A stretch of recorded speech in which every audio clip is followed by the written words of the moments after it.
अस्सलामुअलैकुम। देखो भाई, सबसे पहले ये बात लिख के रख लो कि ये क्वेश्चन शॉर्ट के लिए मोस्ट इम्पॉर्टेंट है।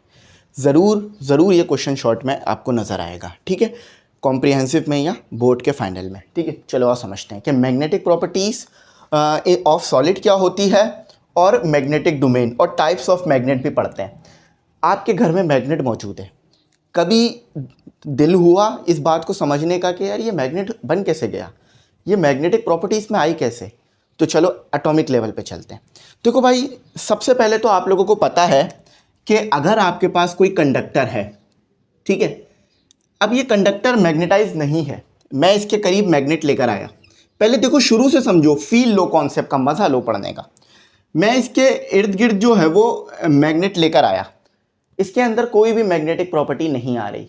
ये मैग्नेट जो परमानेंट मैग्नेट है इस कंडक्टर को अट्रैक्ट नहीं कर रहा, मैग्नेटिक प्रॉपर्टी नहीं है। सही है, समझ लो। अब मैंने क्या किया, मैंने इसके अंदर से करंट को फ्लो कराया।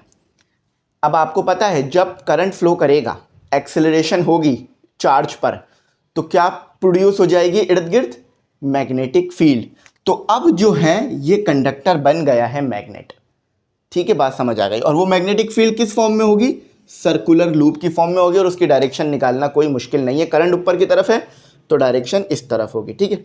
अच्छा, ये बात समझ आ गई, एंटी क्लॉकवाइज होगी डायरेक्शन, समझ में आ गई। ये मैग्नेट कैसे बना, एक तरीका ये हो गया मैग्नेट बनने का, जो कि सबसे ज़्यादा जो है वो यूज़फुल तरीका है, और सबसे ज़्यादा जो है वो आसान तरीका ही कह लो, एक तरह से यही है। अच्छा, एक और तरीका है, वो तरीका ये है, आपके पास एटम है, एटम के अंदर क्या होता है? देखो, हमारे पास आ गया हमारा एक एटम, इसको समझो। ये समझ गए ना, ये सारी बातें देखो खुद ही क्लियर हो जाएंगी आपको। आप बोलोगे सर अब हमें समझ में आ गई है बात, अब बस आप हमें समझ में आ गया। एटम के मिड में मौजूद है न्यूक्लियस, न्यूक्लियर, आपके पास न्यूक्लियस मौजूद है। इसके इर्द गिर्द जो है वो क्या हो रहा है, इलेक्ट्रॉन जो है वो ऑर्बिट कर रहा है। इलेक्ट्रॉन ऑर्बिट कर रहा है किसके इर्द गिर्द? न्यूक्लियस के इर्द गिर्द, ठीक है। लेकिन इलेक्ट्रॉन की अपनी भी एक मोशन होती है जो कि स्पिन अप और स्पिन डाउन, पता है ना ये बात? देखो आपने पढ़ा होगा ना, स्पिन अप क्वांटम नंबर में आपने ये बात पढ़ी होगी, स्पिन अप और spin down, spin quantum number करके। तो उस स्पिन की वजह से, उस इलेक्ट्रॉन की मोशन की वजह से मटेरियल के अंदर जो है वो मैग्नेटिक प्रॉपर्टी आती है। बाद में समझ में आई, बात समझ आई कैसे हुआ, क्या हुआ, क्यों प्रॉपर्टी आई मैग्नेटिक, ठीक है। अभी यही चीज़ मैं आपको बना के इसमें दिखाऊंगा भी, तो और अच्छा क्लियर होगा। समझ में आ गया कि देखो भाई, इलेक्ट्रॉन है आपके पास, सिंपल एक एटम है। एटम जो है उसमें आपके पास बीच में न्यूक्लियस मौजूद है, और ऑर्बिट में जो है वो ऑर्बिट कर रहा है इलेक्ट्रॉन, ठीक है। अब इलेक्ट्रॉन खुद भी स्पिन अप और स्पिन डाउन करता है, जिसकी वजह से उसके पास क्या आ जाती है, एक मैग्नेटिक प्रॉपर्टी आती है। अच्छा, अब मैग्नेटिक प्रॉपर्टी ना इंसुलेटर में नहीं मिलेगी आपको, इंसुलेटर में बहुत कम मिलेगी आपको। आपने कभी किसी लकड़ी को मैग्नेटाइज किया है? कभी किसी प्लास्टिक को मैग्नेटाइज किया है? नहीं, है ना, नहीं होते ना। तो ये जो आपके पास होता है ये कंडक्टर में ज़्यादा होता है, मेटल में ज़्यादा होता है। मैग्नेटिक प्रॉपर्टी मेटल में आपको ज़्यादा देखने के लिए मिलेगी, इस बात को याद रखना। जैसे आयरन, ठीक है, आयरन को आप कैसे चेक कर रहे होते हो? मैग्नेट उसके करीब लाते हो, अगर मैग्नेट उससे चिपक रहा है इसका मतलब है ये आयरन है, गोल्ड तो नहीं हो सकता, ना ही है फिर जो है वो स्टील या सिल्वर होगा, ठीक है, बात समझ आ रही है ना।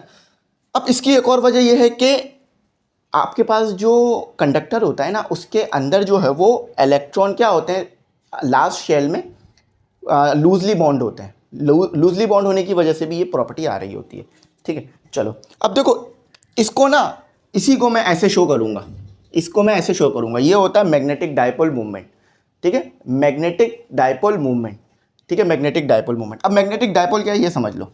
आपके पास एक मैग्नेट है, एक मैग्नेट है। अब मैग्नेट है तो उसमें नॉर्थ और साउथ होगा। कभी भी मैग्नेट आपने ऐसा देखा है कि सिंगल पोल हो? पोल समझ लो क्या है, ये नॉर्थ और ये साउथ, ये मिलके बनाते हैं पोल्स। क्या बना रहे हैं? पोल। पोल मतलब एक नॉर्थ पोल है, एक साउथ पोल है। आपने क्या किया, आपने कहा यार सर मुझे ना सिर्फ नॉर्थ पोल चाहिए। आपने इस मैग्नेट को बीच में से कट कर दिया। जब कट किया तो ये ऐसे हो गया, तो क्या अब ये सिर्फ नॉर्थ पोल ले गया? नहीं बेटा, अब फिर ये नॉर्थ और साउथ पोल हो जाएगा। ऐसा कैसे हो गया? ऐसा इसलिए हुआ कि देखो आप जितना भी इसे काट दो, जितना भी छोटा कर दो, आप हर बार ये देखोगे कि ये नॉर्थ पोल साउथ पोल खुद ब खुद हो जाएगा। आप पहले इतना बड़ा मैग्नेट लो, उसको आधा करो, फिर आधा करो, जितना भी छोटा कर दो, नॉर्थ पोल साउथ पोल अलग अलग आ रहे होंगे। मैग्नेट जो है वो सिंगल पोल मोनोपोल एग्जिस्ट ही नहीं करता। मैग्नेट में हमेशा डायपोल मिलेगा। डायपोल मतलब एक नॉर्थ पोल होगा, दूसरा साउथ पोल होगा। क्यों? क्योंकि ये खुद ही जो है वो अपने अरेंज हो जाते हैं। एटम अंदर अंदर अंदर जो है वो एटम या जो पार्टिकल्स होते हैं वो खुद ही अरेंज हो जाते हैं, जिससे ये क्या बनता है, पोल्स बन जाते हैं। इसको याद रखना, ठीक है। तो सारी क्लियरिटी आ गई, सारी बात समझ आ गई। अब आ जाओ यहाँ पर समझते हैं और डिटेल में चलते हैं कि टाइप्स किस तरह से बनती हैं मैग्नेट की, ठीक है। मैग्नेट की टाइप्स किस तरह से बन जाती हैं। मैग्नेटिक प्रॉपर्टीज ऑफ सॉलिड, ठीक है। तो देखो ये बिहेवियर किस वजह से आ रहा है, इलेक्ट्रॉन की वजह से। इलेक्ट्रॉन ने मूव किया, करंट आया, करंट की वजह से आपके पास मैग्नेटिक प्रॉपर्टी आ गई। या इलेक्ट्रॉन वैसे ही मूव कर रहा है ऑर्बिट में, देखो अगर इलेक्ट्रॉन कंडक्टर में मूव कर रहा है तो आपके पास मैग्नेटिक प्रॉपर्टी आ रही है, मगर जब इलेक्ट्रॉन ऑर्बिट में मूव कर रहा है तो भी तो आनी चाहिए ना मैग्नेटिक प्रॉपर्टी, तो भी मैग्नेटिक प्रॉपर्टी आ रही है उसके स्पिन की वजह से। The magnetic properties of solid depend on how there electron behave, किस तरह इलेक्ट्रॉन बिहेव कर रहा है, याद रखना, in response to an external magnetic field. अच्छा, जब मैंने कंडक्टर के अंदर मैग्नेटिक प्रॉपर्टी आई ना तो उसे इलेक्ट्रोमैग्नेट कहेंगे। क्यों? क्योंकि करंट की वजह से आ रहा है वो, ठीक है।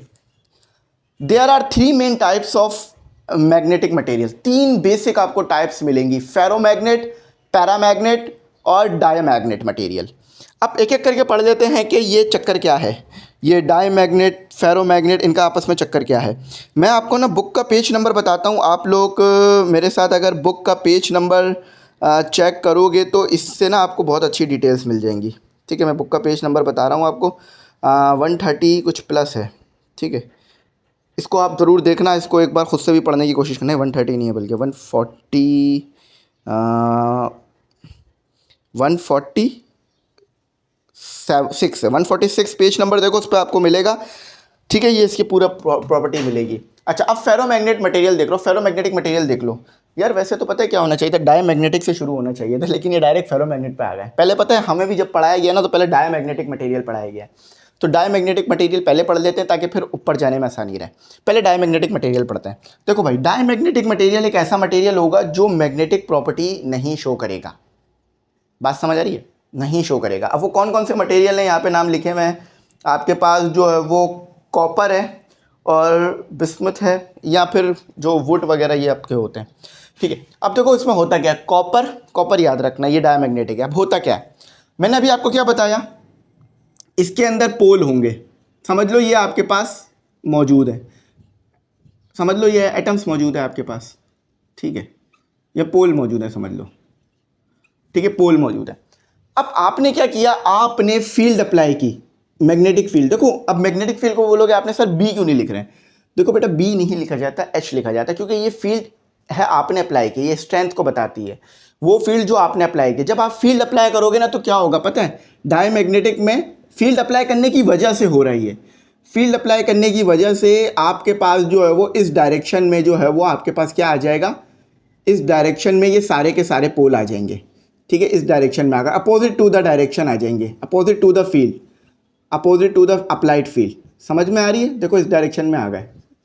अच्छा, जैसे ही देखो आपने फील्ड अप्लाई की, डायमैग्नेटिक मटेरियल में क्या हो रहा है, आप फील्ड अप्लाई कर रहे हो तो वो वीक, बहुत वीक है, बहुत ज़्यादा वीक मैग्नेटिक प्रॉपर्टी शो कर रहा है आपके अप्लाई करने की वजह से, खुद से नहीं कर रहा, आपके फील्ड अप्लाई करने की वजह से। समझ लो ये आप किसी मैग्नेट की मदद से फील्ड अप्लाई कर रहे हो, ये नॉर्थ पोल हो गया, ये साउथ पोल, ठीक है। जैसे ही आप इस मैग्नेट को रिमूव करोगे ये दोबारा डायमैग्नेट हो जाएगा। चलो थोड़ा समझते हैं। समझो ये मेरे पास मार्कर है, मैं इस मार्कर को जो है वो मैं इस एक मिनट, ये समझ लो मेरे पास एक मार्कर है, मैं इस मार्कर को इस बोर्ड के इर्द गिर्द लाया, इस कोई भी ये बोर्ड बताएगा कि ये मैग्नेट है या नहीं, तो इस बोर्ड के इर्द गिर्द लाया, मुझे कोई इसमें मैग्नेटिक फील्ड नहीं मिल रही, कोई मैग्नेट नहीं है ये, ठीक है। लेकिन इसी मार्कर को मैं किसी मैग्नेट के करीब ले गया, समझ लो ये मैग्नेट है, अब इसमें मैग्नेटिक फील्ड आ चुकी है, ठीक है, ये मैग्नेटाइज हो गया है, बहुत वीक हुआ है। जैसे ही मैंने हटाया अब ये दोबारा डीमैग्नेटाइज हो गया, तो इसका मतलब क्या है, ये डायमैग्नेटिक मटेरियल है। समझ में आई बात?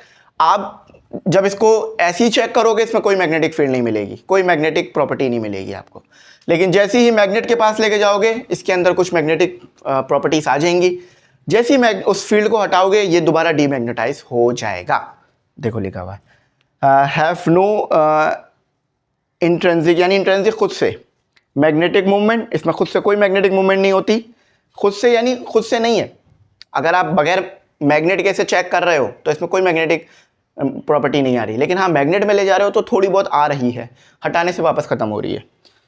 When exposed to an external magnetic field, the developed a weak, देखो weak magnetic field develop हुई कहाँ पर, नेगेटिव मैग्नेटाइजेशन यानी नेगेटिव डायरेक्शन में, opposite to applied field, applied field के अपोजिट, वो मैंने बना दिया है। ये आपकी फील्ड है जो आपने अप्लाई की और ये फील्ड इसने दी है जो ऐसे आई, लेकिन दोबारा मैं जब हटाऊंगा मैग्नेट को तो ये दोबारा डीमैग्नेटाइज हो जाएगा। चलो तो स्टूडेंट आप समझते हैं हमारे पास पैरामैग्नेटिक मटेरियल क्या है। देखो यार सबसे पहले समझो पैरामैग्नेटिक मटेरियल है कौन कौन से। एक सबसे बेहतरीन इसमें एग्जांपल है वो है टाइटेनियम की, ठीक है, टाइटेनियम आपके पास एक पैरामैग्नेटिक मटेरियल होता है। अच्छा अब ये पैरामैग्नेटिक मटेरियल है, पता कैसे चलेगा, ये देखो देखो यार पैरामैग्नेटिक मटेरियल के अंदर ना आपके पास मौजूद होंगे डायपोल। डायपोल कैसे, देखो ये मैंने बनाया था ना इस तरह से डायपोल, ठीक है, ये डायपोल बनाया था ना मैंने, नॉर्थ पोल और साउथ पोल डायपोल।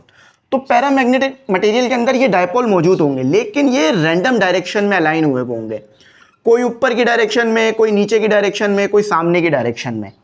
समझ में आ रही है, देखो रैंडमली अलाइन हुए हैं, कोई भी आपको एक डायरेक्शन में नजर नहीं आ रहे, सारे अलग अलग डायरेक्शन में हैं।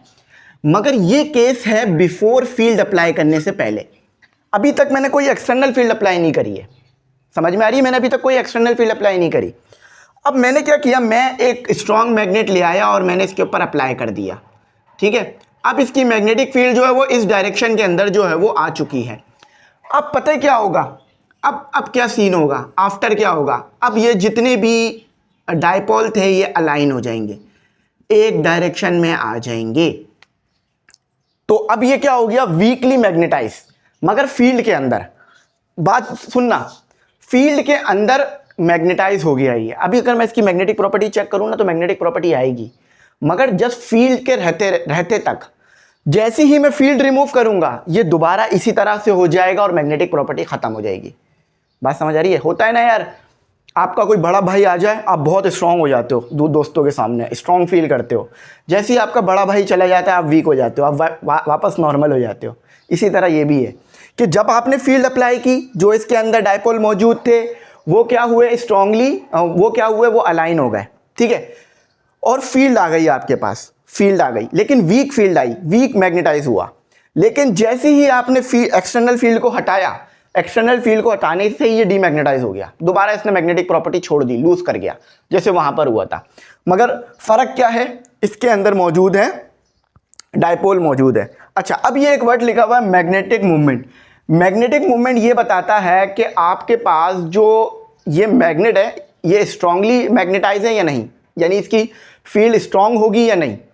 अब आप देखो जरा मैं बताता हूं, ये आपके पास देखो मैग्नेटिक मूवमेंट क्या बता रहा है कि भाई ये जो मैग्नेट है इसकी जो फील्ड है वो स्ट्रांग होगी या नहीं, ठीक है। जब ये मैग्नेटाइज होगा तो इसकी फील्ड स्ट्रांग होगी या नहीं, और डायरेक्शन भी बताता है। समझो ये दो चीजें हैं मेरे पास, इसकी मेरे पास फील्ड बहुत स्ट्रांग है, इसकी फील्ड बहुत वीक है, तो मैग्नेटिक मूवमेंट किसका ज्यादा होगा, इसका या इसका। बेशक इसका मैग्नेटिक मूवमेंट ज्यादा होगा क्योंकि इसकी मैग्नेटिक फील्ड ज्यादा है, ये मैग्नेटाइज ज्यादा हुआ है। तो मैग्नेटिक मूवमेंट क्या बता रहा है कि कितना स्ट्रांग जो है वो मैग्नेटाइज है या कितना स्ट्रांग मैग्नेटाइज होगा, ठीक है। अब पढ़ते हैं फेरोमैग्नेटिक मटेरियल। देखो फेरोमैग्नेटिक मटेरियल भी पैरामैग्नेटिक जैसा ही होगा, मगर इसके अंदर क्या होगा, ये बिफोर का केस है, याद रखना जैसे उधर था, मगर इसके अंदर रीजन्स होंगे, इन ही रीजन्स को डोमेन कहा जाता है, इन ही रीजन्स को डोमेन कहा जाता है। इसके अंदर क्या मौजूद है, ये रीजन्स मौजूद हैं, इसे क्या कहते हैं हम, डोमेन। क्या मौजूद है, रीजन मौजूद है, रीजन मौजूद है, रीजन, ठीक है, ये रीजन मौजूद है, रीजन। इसी रीजन को हम क्या कहते हैं, इसी रीजन को हम कहते हैं डोमेन। और इस डोमेन के अंदर एक नहीं मल्टीपल डायपोल मौजूद होंगे, मल्टीपल डायपोल मौजूद होंगे, मल्टीपल, ये तो मैंने एक बना दिया, शायद आप समझो एक ही मौजूद होता है, अभी रैंडम डायरेक्शन में मौजूद है सारे के सारे, ठीक है। अब मैंने अगेन क्या किया, अब ये आयरन है, समझ लो आयरन आपके पास एक फेरोमैग्नेट होता है। अब मैंने क्या किया, मैंने इधर फील्ड अप्लाई कर दी, नॉर्थ और साउथ, फील्ड अप्लाई कर दी, तो फील्ड अप्लाई करने की वजह से ये क्या होगा, ये दोबारा जो है वो अलाइन हो जाएंगे, मगर फील्ड हटाने के बाद भी अलाइन रहेंगे। ये मज़ेदार हो गया, ये किस्सा टाइट हो गया यहाँ, ठीक है। सारे अलाइन हो गए आफ्टर फील्ड अप्लाई करने के बाद, फील्ड हटाने के बाद भी ये अलाइन ही रहेंगे। यहाँ क्या हो रहा था, फील्ड हटाने के बाद दोबारा क्या हो गया था, रैंडम हो गए थे, रैंडम ओरिएंटेशन हो गई थी। मगर यहाँ क्या होगा, फील्ड हटाने के बाद भी ये अलाइन रहेंगे और ये स्ट्रांगली मैग्नेटाइज हो जाएगा। फॉर एग्जाम्पल, ये मेरे पास एक फेरोमैग्नेटिक मटेरियल है, इसको मैं मैग्नेटिक फील्ड में ले गया, फिर मैंने इसको मैग्नेटिक फील्ड से निकाल लिया, अब मैंने इसको चेक किया तो भी ये मैग्नेटाइज ही मिलेगा मुझे फील्ड हटाने के बाद भी, जबकि डायमैग्नेटिक में और पैरामैग्नेटिक में ऐसा नहीं हो रहा था। समझ में आई बात क्या हो रही है। और यहाँ आपके पास क्या है, यहाँ आपके पास डोमेन मौजूद है। अब मैं वहाँ भी ले जाके डोमेन समझाता हूँ, मैग्नेटिक डोमेन क्या है ये वहाँ भी समझाता हूँ। ये बात समझ में आई, देखो। और यहाँ पे इसका जो मैग्नेटिक मूवमेंट है ये बहुत ज़्यादा आ रहा होगा, और ये मैग्नेटिक मूवमेंट डोमेन की वजह से आ रहा है, क्योंकि इसमें डोमेन रीजन्स मौजूद है। Have magnetic movement tiny magnetic domains that tend to align parallel to each other when expose to an external magnetic field. यानी जब आप एक्सटर्नल मैग्नेटिक फील्ड में लेके गए तो जो मैग्नेटिक डायपोल मौजूद हैं डोमेन के अंदर वो अलाइन हो गए, सब पैरेलल हो गए, एक डायरेक्शन में हो गए, और material can become strongly magnetize, और हटाने के बाद भी मैग्नेटाइज रहेगा, ठीक है। इसका एक हिस्टेरिसिस कर्व बनता है, वो इसकी बाद वाली वीडियोस में होगा। अब आ जाओ मैग्नेटिक डोमेन पढ़ लेते हैं। देखो मैग्नेटिक डोमेन क्या है, इसको समझ लो। मैग्नेटिक डोमेन यही चीज़ है जो मैंने बताई है, यही मैग्नेटिक डोमेन है। मैग्नेटिक डोमेन आपके पास वो रीजन है जिसके अंदर मैग्नेटिक डायपोल आपके पास मौजूद है, मैग्नेटिक डायपोल आपके पास मौजूद है, और ये एक नहीं होते, बहुत सारे होते हैं, ठीक है। ये इस तरह मैग्नेटिक डायपोल मौजूद है, रैंडम डायरेक्शन में मैग्नेटिक डायपोल मौजूद है, ठीक है। मैग्नेटिक डायपोल रैंडम डायरेक्शन के अंदर मौजूद है, और जैसे ही फील्ड अप्लाई करूंगा ये सब के सब एक ही डायरेक्शन में क्या हो जाएंगे, ये सब के सब एक ही डायरेक्शन में मेरे पास अलाइन हो जाएंगे। देखो यहाँ लिखा हुआ है, according to this theory ferromagnetic material contain a large number of tiny regions. ये टाइनी रीजन्स हैं, ये मटेरियल की प्रॉपर्टी की वजह से आ रहा है, और इन्हीं रीजन्स को हम बोलते हैं each region magnetic domain consist of atomic magnetic movement, और ये एटॉमिक मैग्नेटिक मूवमेंट मौजूद है इसमें, ठीक है। That are align in the specific direction, जो कि स्पेसिफिक डायरेक्शन में अलाइन हो जाएंगे अगर मैग्नेटिक फील्ड लगा दी मैंने इसके ऊपर, ठीक है।